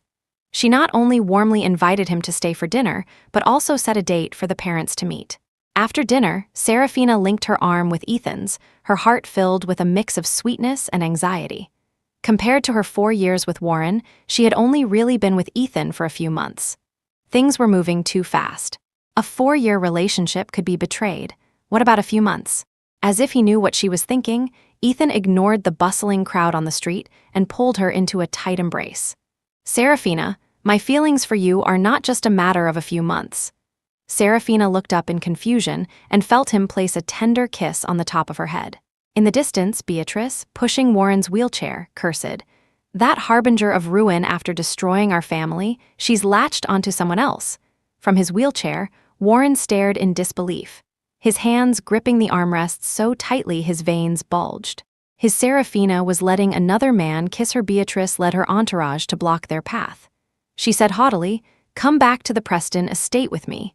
Warren is sick again." Ethan shielded Serafina behind him, a scornful laugh escaping his lips. "If he's sick, he should see a doctor. What do you want with our Serafina?" Besides, who do you think you are to be able to summon my fiancé? Beatrice sneered, her face full of disdain. And who do you think you are? Her butler's face paled. He leaned in and whispered something in her ear. Only then did Beatrice drop her contemptuous expression, her gaze on Serafina now unreadable. You're quite something. After seducing my son, you immediately jumped to a bigger fish. Serafina didn't even glance at her. She took Ethan's hand, ready to leave. Mrs. Preston, if you're here to ask for a favor, you should at least have the attitude of someone asking for a favor. Seeing that Beatrice was about to spew more insults, Warren, who had been watching from a distance, shouted, "Mom, that's enough." He looked down at his own legs, feeling a deep sense of shame, afraid to see disgust in Serafina's eyes. He didn't want to see the broad-shouldered, able-bodied man beside her either. He felt utterly inadequate. Let's go back. Even though Serafina's gaze never once landed on Warren, Ethan still felt a pang of anxiety. He was afraid she would be swayed by Warren's pitiful state, her heart softening, and that she would abandon him again. So he rushed the wedding plans, eager to secure his position. Serafina looked at the anxious man, feeling a mix of amusement and happiness. This was her real wedding. Every detail was infused with her and Ethan's care. From the small candy boxes to the grand venue decorations, everything was decided by them together. While they were busy and happy in their new home, the Preston household was in utter turmoil. After returning home, Warren fell into a deep depression, his temper alternating between violent outbursts and suicidal despair. How did it come to this? It wasn't like this last time. After finding Warren attempting to end his life yet again, Beatrice had all the sharp objects in the house removed. She sat by his bed, wiping her tears, completely bewildered. The last time he was paralyzed, although her son was moody at first, he had adapted well later on, even joking with the family. Why was he so despondent this time? Arthur Preston couldn't hold back any longer and slapped Beatrice across the face. "Fool, you absolute fool. I told you to go get Serafina back. Is this how you handle things?" Mrs. Miller, who had worked at the villa, had been transferred to the estate. She couldn't help but speak up. "Mrs. Preston, Miss Hartwell truly did so much for him that you never saw." Back then, she was so worried about him taking his own life that she didn't get a full night's sleep for the first 2 years. Not to mention the rehab, massages, bathing him. Which of those didn't she do herself? When he refused to take his medicine, she would coax him bit by bit until he took it. Beatrice's face flushed with shame. In the first few days after Warren's accident, she had been genuinely sad for her son. But soon after, Serafina had gradually taken over all aspects of his care. So she stopped asking, even moving them into the villa so they wouldn't be a disturbance at the estate. Warren's eyes were filled with deep pain. He squeezed them shut, not daring to reminisce any further. "From now on, you do the same." Beatrice yanked Victoria, who was pretending to be invisible, and ordered her harshly. Victoria silently lowered her head, not daring to speak. After being knocked over by Beatrice, she had gone into premature labor. The baby was not only small and frail, but also had a congenital defect. The doctor had sighed and asked helplessly, "Didn't you prepare for pregnancy? You didn't even quit smoking and drinking." After seeing the baby, Richard Preston had simply walked away. Arthur acted as if he hadn't seen a thing and didn't even ask. She had hoped that, after giving birth, the Preston family would reward her with a villa or some priceless jewelry. But all her beautiful dreams had vanished upon seeing the baby's appearance. Every day, she had to endure Beatrice pointing at her and calling her a jinx, and her child a little monster. Victoria gritted her teeth in hatred. This was not the life she wanted. She couldn't take it anymore seeing Warren's condition worsening. Arthur, along with Richard and Beatrice, went to Serafina's house to apologize in person. He bowed low, walking unsteadily toward Serafina. "Serafina, the Preston family has wronged you. Grandfather has brought them here to apologize." He tugged at Richard and shot a glare at Beatrice. Thinking of the recent hardships, Beatrice finally dropped her pretense. She sobbed, tears and snot running down her face, her heavy foundation streaking. "Serafina, it was my fault. I was wrong. I'm kneeling before you now, begging you to go see Warren, please. Without you, he really can't go on." With that, she fell to her knees, clutching the hem of Serafina's skirt, pleading desperately. Serafina was merciless. She took a step back and said coldly, I've told you I'm not a doctor. If he needs medical attention, he should go to a hospital. Why come to me? Besides, Warren is married to Victoria. Asking me to go instead of letting his wife take care of him is just absurd. Richard stepped forward. Serafina, you can't say that. After all, you and Warren were almost husband and wife. You should have some lingering feelings. Serafina laughed mockingly. Lingering feelings. The moment Warren cheated, any possibility of reconciliation between us was gone forever. You, Arthur, blocked the enraged Richard and pleaded in a low voice. Serafina, we truly know we were wrong. Ethan had been listening from inside for a while. Seeing them shamelessly pestering Serafina, he stepped out and stood protectively by her side, his tone derisive. You truly know you were wrong? Before the three of them could reply, he answered his own question. No, you're just afraid your company is about to go under. At his words, the three Prestons' faces turned beet red. They couldn't bear to stay any longer and turned to leave in disgrace, like beaten dogs. Ethan snorted and slammed the door shut. He buried his head in Serafina's neck and took a deep breath. I hate these clueless people. If they come back, just call the police. Serafina nodded slightly, then let out a small cry as her feet left the ground. Ethan easily lifted her with one arm and strode toward the bedroom, resuming the important business they had been interrupted from. The Preston household, however, was shrouded in gloom. Under the torment of the volatile Warren, many of the family's housekeepers and drivers had resigned. Only the old retainers who had been with the family for decades remained. The once lively and bustling estate was now as quiet as a haunted house. No one wanted to cross Warren and be subjected to his verbal and physical abuse. Seeing that Warren was showing no signs of recovery, Richard decided to formally introduce his illegitimate son to Arthur. He wanted to officially make his son the heir and let him take over the Preston Corporation. When Beatrice found out, she stormed into the office like a madwoman and got into a physical fight with Richard, her long nails leaving scratches all over his face. So the apple doesn't fall far from the tree with a father like you. No wonder your son is a cheater. You bring that wretch here today. I want to see what kind of woman could keep you in a gilded cage for over 20 years. Richard covered his face and called for security. Get this shrew out of here. Don't let her embarrass herself in the company. Security guards restrained Beatrice and dragged her out of the office, but her curses still echoed through the company. More than one employee recorded the scene and posted it online. Netizens commented with a mix of pity and scorn. Mrs. Preston used to be so poised and dignified. Now she's like a madwoman. It's both pitiful and pathetic. How is she pitiful? She wasn't like this when she found out her son was cheating. She even encouraged him to let the homewrecker take over. You don't know the pain until the knife is cutting you. Now she can finally empathize with Serafina. The Preston family was in chaos, with everyone looking out for themselves.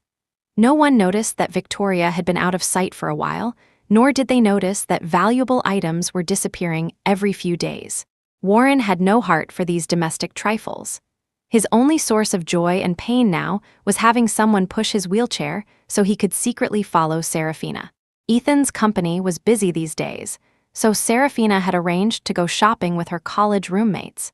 They hadn't seen each other in a long time, but their bond was still strong. After catching up, the conversation inevitably turned to Warren. One roommate sighed, Warren was so devoted to you back then. I really thought you two would make it to the end. Another nudged her arm. It's a good thing they broke up. Now Serafina has time to hang out with us. Unlike before, when every time we asked her out, she was either worried about Warren or had to take him to the hospital. Serafina smiled faintly. It was true that in the past, she had no personal time because she was taking care of Warren. At the time, she had been happy to do it. Now, she just felt foolish. Her friends were considerate of her feelings and didn't dwell on the topic, instead turning to gossip excitedly about Ethan. Show us a picture of your fiancé. How did you two meet? Serafina's ears turned red. She shyly showed them a candid photo of Ethan she had taken. This is him. He was my blind date. Her friends' eyes lit up with praise. He's so handsome and so successful at such a young age, but one of them frowned in thought. He looks so familiar. I feel like I've seen him somewhere before. Serafina didn't pay it much mind and replied with a smile, maybe on a business news channel. The four of them went shopping after their meal, laughing and joking along the way, as if they were back in their carefree college days. While waiting for a movie to start, a little boy suddenly appeared in front of Serafina. He tilted his head and opened his palm, revealing a small decorative charm. "Miss, is this yours?" Serafina was taken aback. She saw that the chain on her bag was empty. Only the connecting ring remained where the charm used to be. It wasn't anything valuable, but it was handmade by Ethan. He had learned to make it from a local potter in Clearwater during his free time. He had ruined several batches before finally making this perfect one. She smiled gratefully at the boy and bent down to pat his head. "Thank you so much. This is very important to me. Let me buy you some ice cream." The boy shook his head and pointed behind him. "I didn't find it. An uncle asked me to give it to you. He was right. Where did he go?" From a distance, Warren saw the boy point in his direction and quickly had the driver push him somewhere else. When things quieted down, he wheeled himself back and secretly watched Serafina's back. She was holding the boy's hand, leading him to buy ice cream, her head tilted as she listened to him, a gentle smile on her face. A bitter taste filled Warren's mouth. His chest felt tight, like he had swallowed an unripe apricot. His fingers unconsciously rubbed together, the feel of the ceramic charm still on his palm. It was a simple ceramic sunflower. When he first picked it up, he had mentally scoffed at his rival, thinking it was a cheap and unimpressive gift. But then he saw the back of the flower 2 fingerprints, one large and one small, partially overlapping to form a heart, and he fell silent. Through this handmade charm, he could almost see the two of them looking at each other with a smile as they pressed their thumbs into the clay. He felt like a thief, peeking at someone else's happiness, a happiness that once belonged to him. He waited in the same spot even after Serafina and her friends had gone into the movie theater. His driver, Charles, asked tentatively from behind, "Should we go back?" Warren's eyes were filled with disgust as he slowly shook his head.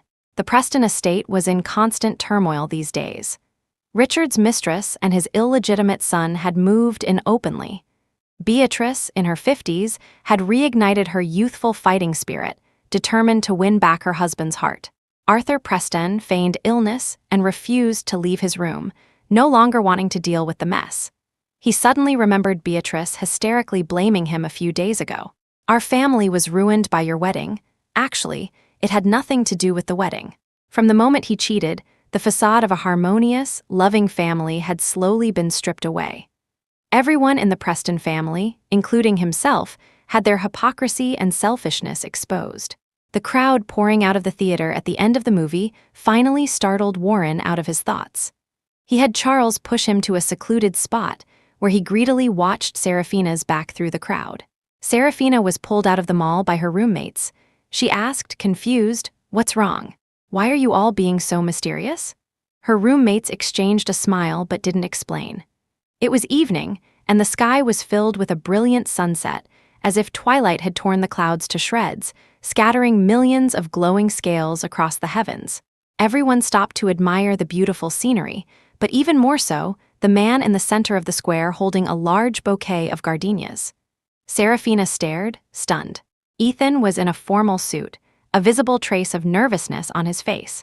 Fireworks shot into the sky, exploding into the shape of her first award-winning painting, followed by the second, then the third.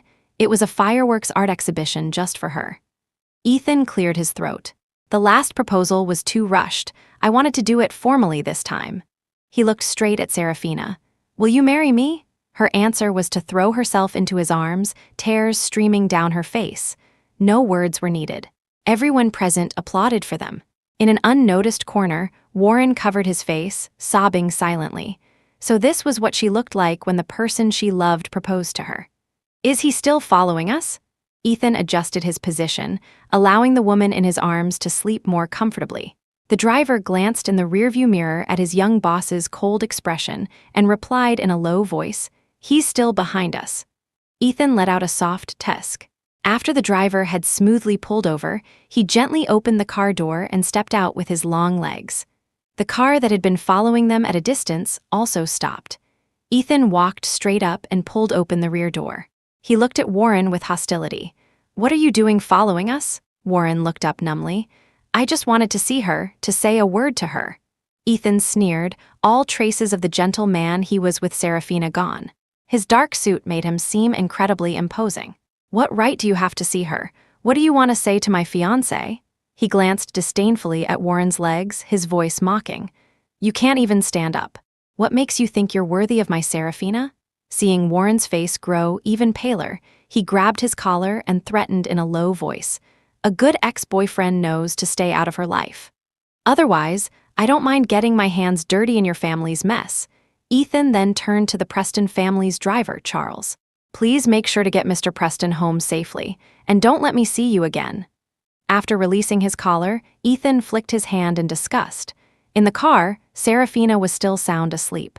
After the proposal, Ethan had taken her and her roommates to a nearby bar. Her excited friends had taken turns toasting her. Although Ethan had drunk most of it for her, she couldn't hold her liquor and was still drunk. Looking at Serafina's flushed cheeks, Ethan's eyes were filled with love. He softened his expression, letting her use him as a human pillow. He watched as the car in front drove off, becoming a small black dot in the distance. Warren's face was ashen. He ordered hoarsely, "Let's go back." But on the way back to the estate, a car suddenly came speeding toward them. The driver seemed to be fleeing in a panic, driving recklessly.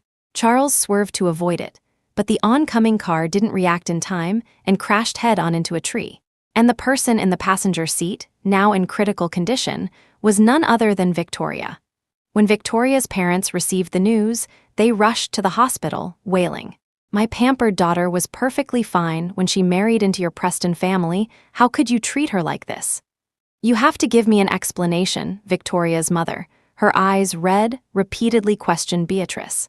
But Beatrice's eyes were also filled with hatred. She looked as if she wanted to devour the woman on the hospital bed. Your Vance family has no morals. The daughter you raised is like a thief. She nearly emptied out our entire house. Not only did she steal, but she also hooked up with our driver and tried to elope with him. The more Beatrice spoke, the angrier she got. She not only threatened to send Victoria to prison, but also started fighting with Victoria's mother. The hospital room entrance was a chaotic mess. Seeing this, Arthur Preston had a heart attack and was rushed to the ICU. Warren watched everything with a blank expression.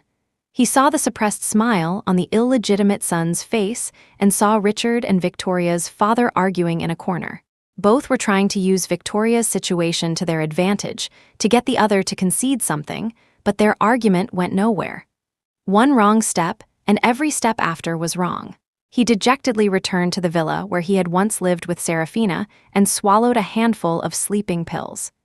As his consciousness faded, he seemed to dream of another life. In the dream, he had firmly rejected Victoria, avoiding all situations where they might be together. And when he proposed, Serafina had looked at him with the same tearful smile before throwing herself into his arms. But dreams can never come true, and he would never wake up again. Victoria was saved, but she became a vegetable, destined to lie in bed for the rest of her life. The Preston family also issued an obituary informing the public of Warren's death. The news caused an uproar, with many expressing their shock and sorrow. Who would have thought that the once vibrant and successful Warren Preston would end his life in such a way? Serafina's expression was calm. She let out a soft sigh. No one is destined to save anyone else. Warren was not someone who couldn't live without her. He had the means to receive medical treatment, but he chose to give up on himself, always waiting for her to save him. How could that be possible? After her wedding to Ethan, Serafina went to the cemetery to leave a bouquet of flowers for Warren. After a moment of silent contemplation in front of his black and white photo, she bent down and gently placed the flowers. Remembering that Ethan was waiting for her nearby, Serafina didn't linger and turned to leave. On the way back, she asked, "Since you were at the cemetery, why didn't you go see him?" Ethan held up his hand, the wedding ring on his ring finger gleaming. "He probably wouldn't want to see me. Why would I go looking for trouble?" Serafina gave him a playful glare but said no more. On the way home, she received a message from her roommate. "Serafina, I remember where I saw your mister. Nightly before it was the day Warren confessed his feelings to you not long after you were called out. He came to our dorm looking for you. When he found out you were at the sports field, he followed. He just didn't look very happy the whole time. I thought he was there to cause trouble back then, but now that I think about it, did your Mr. Knightley already know you?" Serafina froze. She turned to the man driving the car. "Ethan, did you come to my school to find me before?" Ethan's expression was a little unnatural. He cleared his throat and said vaguely, "I went once." But no matter how much she pressed him, he wouldn't say another word. That day was the most heartbreaking day of Ethan's life, a day he didn't even want to be reminded of. After his college entrance exams, his parents had sent him abroad to study, foiling his plan to confess his feelings right after the exams. He didn't have Serafina's contact information and could only wait until he returned to the country to find her at her university. But for 2 consecutive years, his professor kept him at the university for projects, giving him no opportunity to return. When he finally found the time to go back, he had carefully prepared his confession and a gift, but it was all for naught. He saw everyone at the university holding a single rose, and even he was given one. People smiled as they placed the roses in Serafina's arms, wishing her and Warren a long and happy life together. Ethan hid in the joyful crowd, clenching the rose in his hand, but he never gave it to her. He refused to give her a flower prepared by another man, nor would he say those insincere blessings. When he saw Serafina nod with a smile, he turned and left without a word, and threw the rose in the trash. He knew that Serafina preferred gardenias to roses. Perhaps because it was a gift from someone she liked, she had accepted it happily, even at the risk of a mild allergic reaction. He was one step too late. All he could wish for was her happiness. Otherwise, he would have snatched her away without hesitation. So, the moment he found out Warren had cheated, he had made friends with the auntie living next to Alina. And now, his wish had finally come true. Every time his roommate mentioned that day, Ethan would find a way to shut her up, either by feeding her food or with a passionate kiss. Over time, Serafina gave up asking, until she found a well-preserved iron box at Ethan's parents' house. The box looked old. With his mother's permission, she carefully opened it. Her intuition told her that inside lay the secret Ethan didn't want anyone to touch. Opening it, the first thing she saw was an old photograph. It was a picture of Serafina as a teenager, giving a speech on stage as a student representative, her smile bright, her eyes like stars. There were also reprints of all the photos of her that had been posted on the school's honor wall after exams. Besides various photos from her school days, there was also a scrapbook containing all of her artwork. Seeing it, Ethan's mother was lost in memory, a gentle smile on her face. Back then, Ethan suddenly became obsessed with visiting art galleries. He would often take many photos and print them out. I thought he was interested in painting, but when I looked, all the works were by an artist named Serafina Hartwell. A warmth spread through Serafina's heart, and the iron box in her hands felt incredibly heavy. This was not just a container of memories, it was Ethan's decade-long love. She suddenly missed him dearly. She quickly said her goodbyes to his mother and drove home. In the living room on the first floor, Ethan was sitting on the sofa, his laptop on his lap, so he would know the moment she returned. Seeing her slightly red eyes, he asked nervously, "What's wrong? Did someone upset you?" Serafina shook her head. She sat on his lap, nestling into his broad, solid chest. "Why didn't you tell me you've been watching me since high school?" Ethan was taken aback, not expecting her to have discovered his 10-year secret love. He lowered his eyes and finally admitted, "I was afraid you'd feel too much pressure if you knew." Serafina lightly punched him and said with mock annoyance, "You're such a fool." A smile tugged at Ethan's lips. He wrapped his arms around her waist and sighed contentedly. There had been times in the dead of night when he had regretted not returning home sooner, no matter the cost. Maybe he and Serafina would have been married long ago and even have children by now. But no matter what, in the end, he was the one who would spend the rest of his life with Serafina. At 25, Ethan Knightley had finally married the girl he had fallen for when he was 15. Serafina looked up and kissed him. Outside, the sun was shining brightly, and a gentle breeze carried the sweet, rich scent of gardenias from the courtyard, just like the mood of the two of them at that moment. "Thank you, Ethan." Ethan's voice was low and husky as he gently kissed the tip of her nose. "It was my pleasure."